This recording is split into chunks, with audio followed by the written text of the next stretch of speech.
Between two candidates one candidate got 65% of the total valid vote. चलो भाई, total valid vote का एक candidate को 65% मिले, 20% of the votes 20% of the votes were invalid, 20% vote invalid हो गए।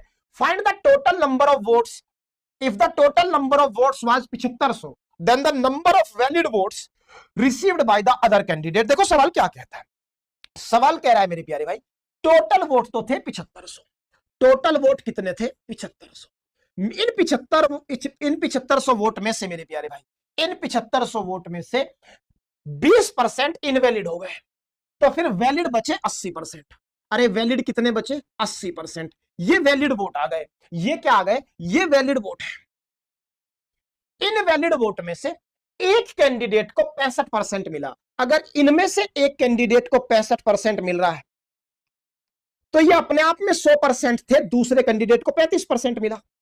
अरे ये वैलिड वोट अपने आप में 100% है। अगर एक कैंडिडेट 65% ले जा रहा है तो दूसरा 35% ले जा रहा है। वो वही पूछ रहा है कि कितने वैलिड वोट दूसरे कैंडिडेट द्वारा पाए गए। तो कुछ मत करिए, इस डाटा का 35% आप निकाल दीजिए। कितना निकाल दीजिए, 35%। आइए मेरे भाई, सवाल का आंसर आ जाएगा। परसेंटेज का मतलब 2 जीरो खत्म, परसेंटेज का मतलब 2 जीरो खत्म। आइए मेरे भाई, अगर मैं इसमें डिजिटल सम लगा दूं, 7 और 5 12 का मतलब 3, 80 का मतलब 8 और 5 और 3 8, 8 गुना 8 64, 64 का मतलब 10 का मतलब 1, 1 गुना 3 3। देखना 3 ऑप्शन में डिजिटल सम बनता है क्या कहीं? आपका कहना है यहां 7 है, यहां 8 है, यहां 1 है, यहां 3 है। आंसर डी हो गया। बड़ी आसानी से हमने परसेंटेज इलेक्शन बेस्ड क्वेश्चन भी कर लिया।